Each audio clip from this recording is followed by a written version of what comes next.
Bismillahirrahmanirrahim. Assalamualaikum warahmatullahi wabarakatuh.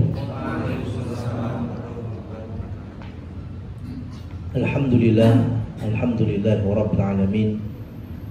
Alhamdulillahilladzi arsala rasulahu bil huda wa dinil haqq liyudhhirahu 'alad dini kullih wa kafa billahi shahida. Asyhadu an la ilaha illallah wa asyhadu anna Muhammadan abduhu wa rasuluh. Allahumma salli wa sallim ala nabiyyina Muhammad, amma ba'du. Rekan-rekan sekalian, kita awali dengan bersyukur kepada Allah Subhanahu wa taala yang telah memberikan taufik dan kemudahan bagi kita, tentunya dalam ketaatan yang paling mulia, yaitu ibadah puasa Ramadan tahun ini. Dan juga kita isi Ramadan tahun ini dengan berbagai macam ketaatan, di antaranya yaitu majelis ilmu. Baik, teman-teman yang dirahmati oleh Allah Subhanahu wa taala, pagi ini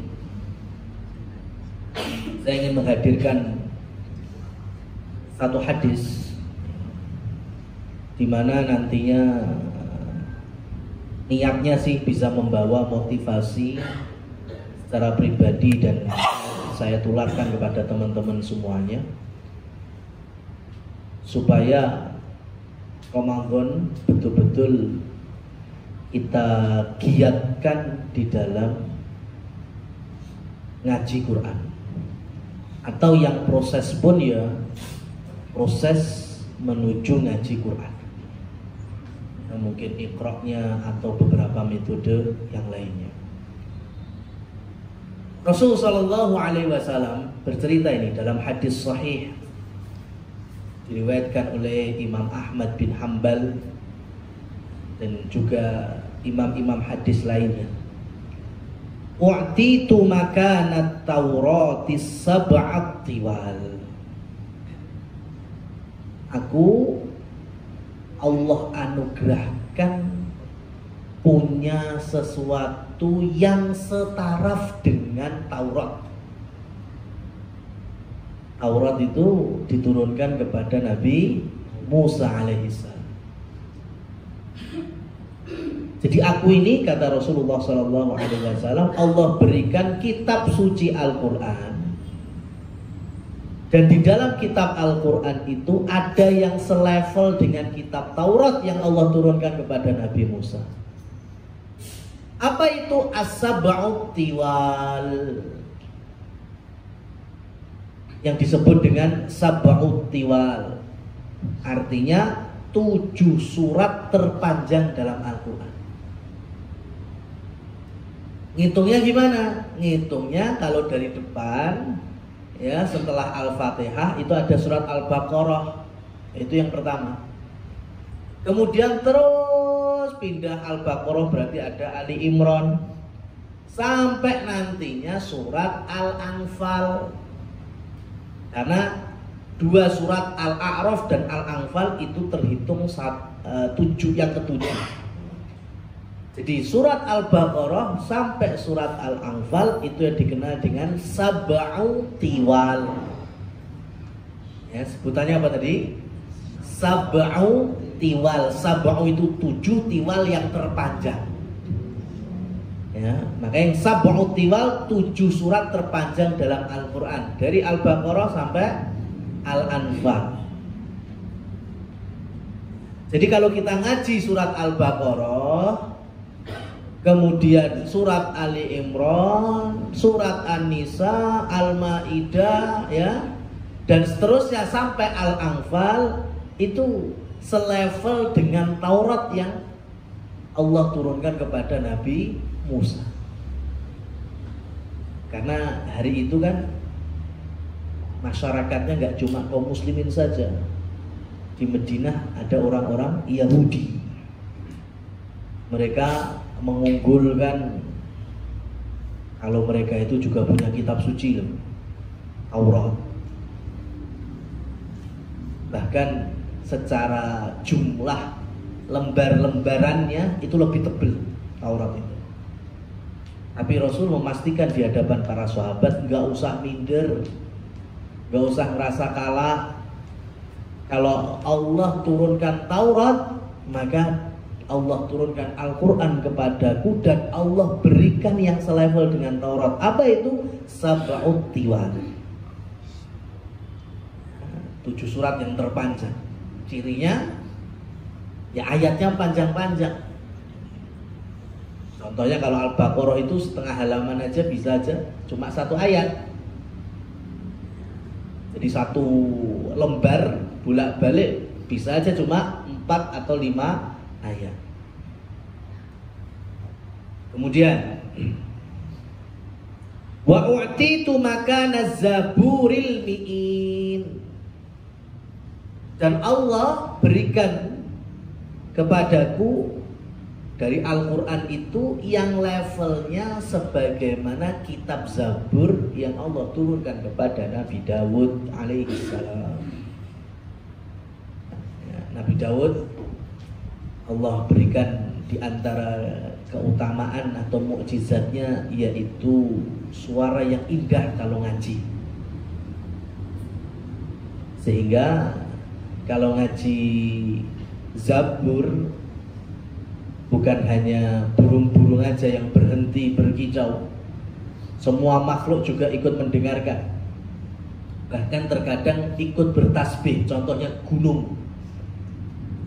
Ya, Nabi Daud itu pernah ngaji Zabur, gunung kemudian juga ikut bertasbih. Sampai tahu tasbih gunung gimana? Ya, ngerti orang? Gak ada yang tahu. Yang tahu orang-orang yang Allah kehendaki, yaitu para nabi dan para rasul. Yang dengar tasbihnya gunung hanya Nabi Daud saat itu. Manusia yang lain nggak tahu. Gimana itu gunung kalau tasbih? Dulu kita sempet ngerasain Gunung Kelut Watuk tekan Solo, ya kan? Tahun berapa itu? Itu udah ngaji, kita udah ngaji belum tuh? Ngaji zaman Kelut itu, ya belum ya, belum. Nah itu sing watuk gunungnya neng plat AG kono, tapi tekan Solo itu batuknya, tasbihnya gimana? Gak ada yang tahu. Maka Nabi Daud itu pernah berdoa, teman-teman. Ya Allah, hentikan suara tasbihnya gunung. Kenapa? Karena Nabi Daud itu takutnya keindahan suara ngajinya Zabur itu nggak Allah dengar, kalah dengan tasbihnya gunung. Maka Allah turunkan malaikat Jibril, kemudian ngajak Nabi Daud keliling gunung itu. Sama malaikat Jibril dibelah gunung. Dan di dalam gunung itu ternyata ada batu besar. Yang jero gunung itu ono watu nih. Sama Jibril diangkat batunya, dikeluarkan, dan di dalam batu ini ada binatang melata, yaitu ular.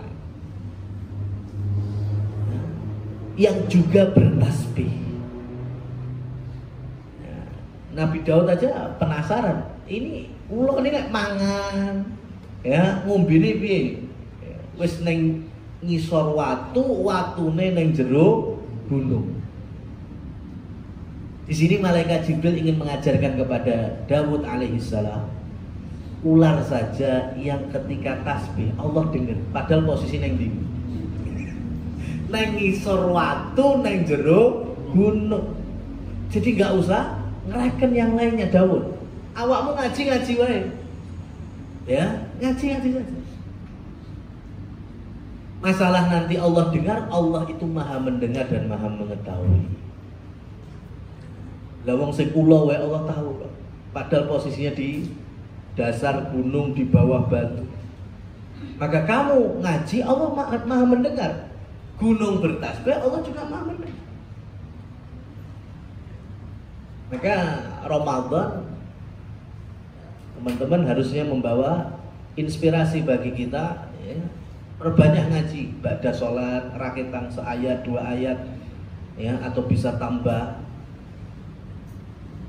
dan nggak perlu nunggu mic mas, ya ngaji kok dadak dikai mic, ya.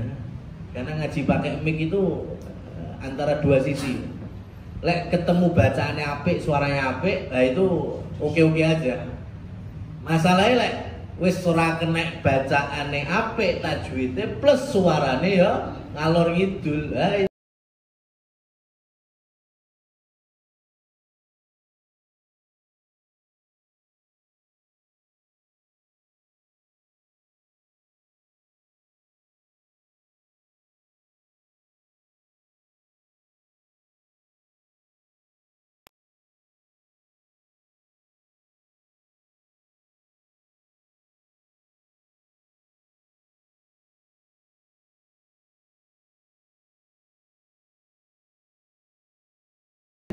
Gak muat mas musola sampean, masjid-masjid sampean. Karena malaikat memanggil dengan ya baghiyal khair aqbil wa ya baghiyas syarr aqsir. Wahai para pecinta kebaikan, amal ibadah, ayo sambut. Seru sama malaikat gitu. Yang senangnya dosa, maksiat, keburukan berhenti. Ini Ramadan. Nah kalau kita tahu, ya Rasul Shallallahu Alaihi Wasallam mendengar seruan itu. Wadzalika kullu lailatin, dan itu terjadi setiap.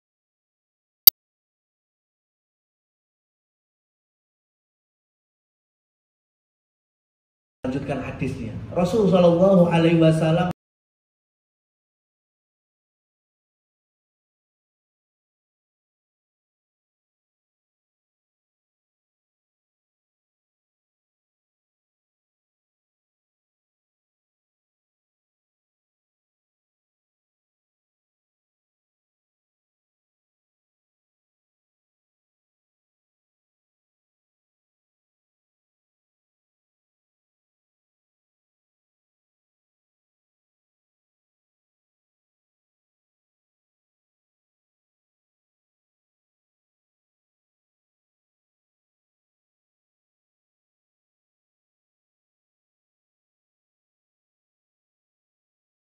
kita ngaji surat Yunus, itu dulu kitab Zabur, ya levelnya berarti kayak kita ngaji kitab Zabur. Dan kitab Al-Quran lebih sempurna dari kitab Zabur.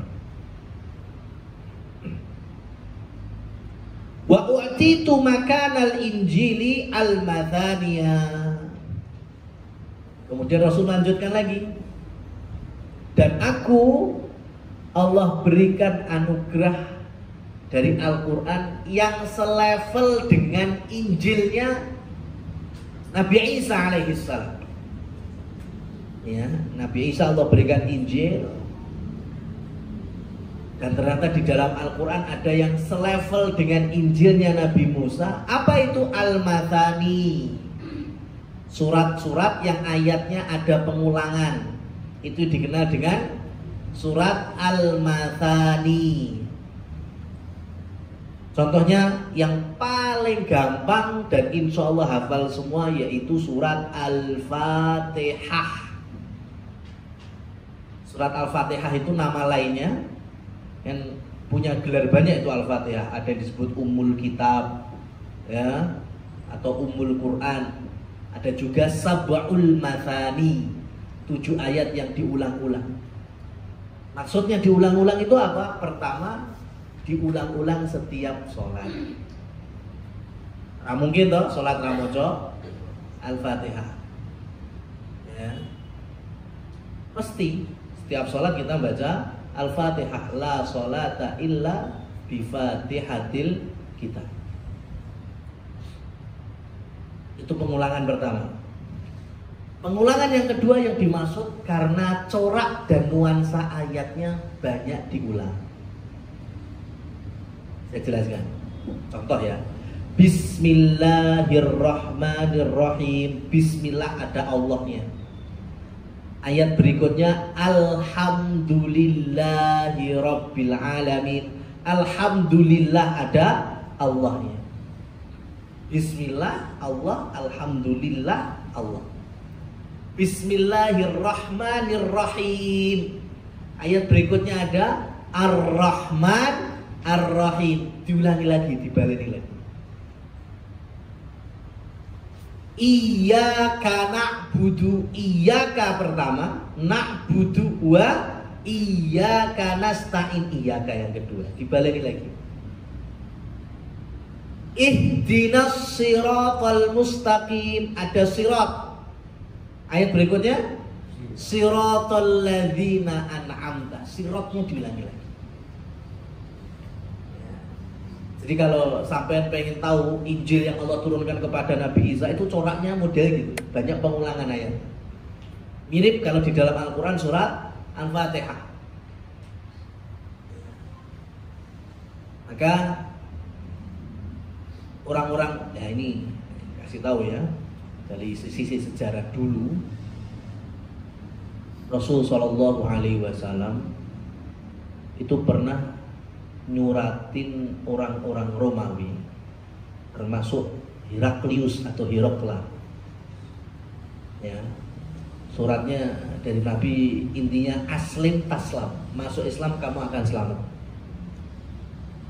Tapi kalau kamu tidak mau menerima Islam, kamu akan berdosa untuk dirimu sendiri dan kamu menanggung dosanya orang-orang Arsyiyin. Orang-orang Arsyiyin. Siapa itu? Nah, saya ceritakan ini. Jadi wilayah Romawi itu kan besar, negeri adidaya. Salah satunya wilayahnya wilayah Syam. Ya, Yordan, Libanon, Palestina, Suriah, itu dulu masuk wilayah Romawi. Tetapi mereka itu nantinya dikucilkan, orang-orang Arsyiyin. Di peta hari ini nggak ada, tapi sampai googling itu ada nama daerah Nikea. Itu peristiwa Nikea dalam historisnya ya. Tapi petanya sudah nggak ada, karena atlas atau peta hari ini yang ngurusi orang-orang kafir. Ya, dulu di Syam itu ada wilayah Nikea. Karena di Nikea itulah terjadi perdebatan besar orang-orang Nasoro. Ya, orang Nasrani itu sempat berdebat karena dahulu ada orang Nasoro yang berkeyakinan monoteisme. Jadi Tuhan cuma satu, Esa. Nah, orang-orang Nasoro yang berkeyakinan monoteisme itu turunannya meyakini Nabi Isa adalah Abdullah wa Rasuluhu, hamba Allah dan utusannya. Cuma kalah power, kalah jumlah sama yang berkeyakinan Trinitas. Turunannya meyakini kalau Nabi Isa anak Tuhan, bagian dari ketuhanan Trinitas itu. Nah, kelompok Nasoro yang meyakini monoteisme dan mengimani Isa sebagai nabi dan hamba Allah, itulah kelompok masyarakat Arsyiyin. Jadi betul-betul mereka masih mengacu berkiblat dengan Injilnya Nabi Isa alaihissalam. Tapi kalah power, karena saat itu kerajaan Romawi lebih condong ke yang Trinitas. Maka Rasul Shallallahu Alaihi Wasallam menyurati Hirokla atau Heraklius, masuk Islam kamu, beriman kamu, selamat. Tapi kalau enggak, kamu dapat dosa dan kamu menanggung dosanya orang-orang Arsyiyin.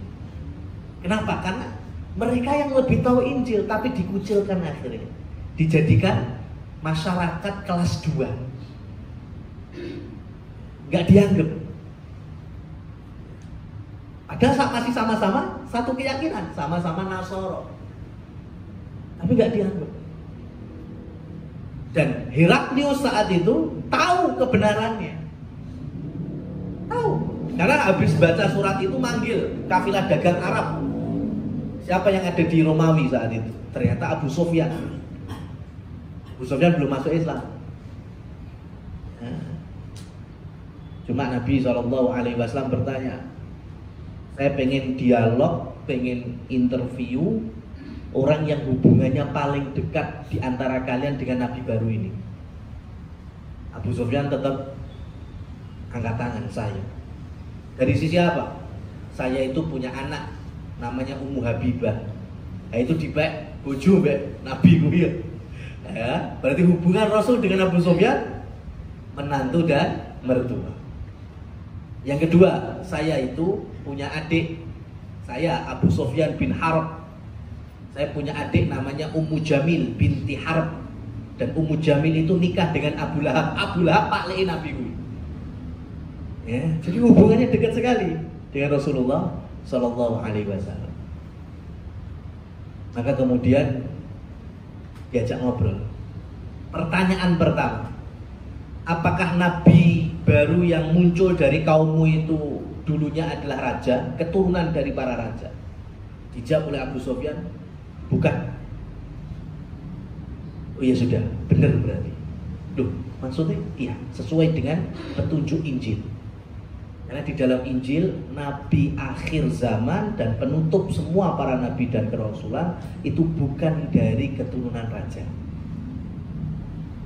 Kenapa? Karena kalau keturunan raja, dakwahnya kemudian kemana-mana, bahkan sampai Persia dan Romawi, ya, itu bukan semata-mata hanya ingin menegakkan kalimat Allah, tetapi hanya untuk mengembalikan kejayaan nenek moyangnya. Karena raja. Ternyata bukan. Oh, berarti betul. Pertanyaan yang kedua, apakah pengikutnya di awal-awal dakwahnya itu tokoh-tokoh petinggi-petinggi kaum atau orang-orang rendahan?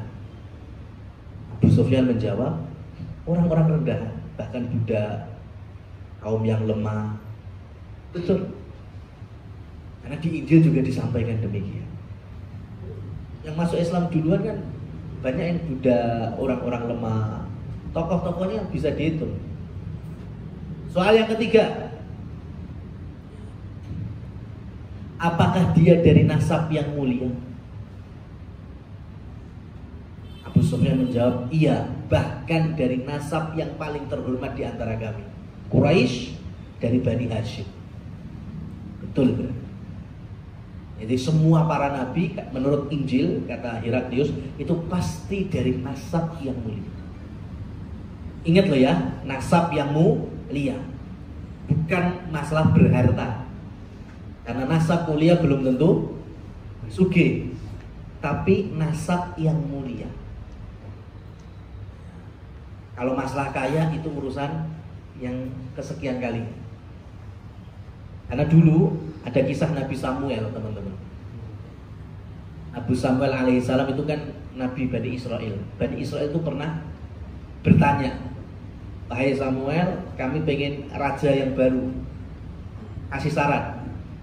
Kemudian Nabi Samuel menyarankan, angkat Tolut menjadi raja. Apa kata kaum Bani Israel? Jangan, Tolut kere, ya, melarat, nggak punya harta. Tapi dia dari nasab mulia, pemimpin bisa nih. Wah, kaumnya nggak, pertama nolak terus, sampai Nabi Samuel yang Allah abadikan di dalam Al-Quran itu, ya, semiskin-miskinnya dia itu dari nasab mulia, dan Allah berikan dua kelebihan. Apa itu? Bastotan fil ilmi wal jismi. Punya kelebihan dalam masalah ilmu dan juga fisiknya. Cocok jadi pemimpin kalian.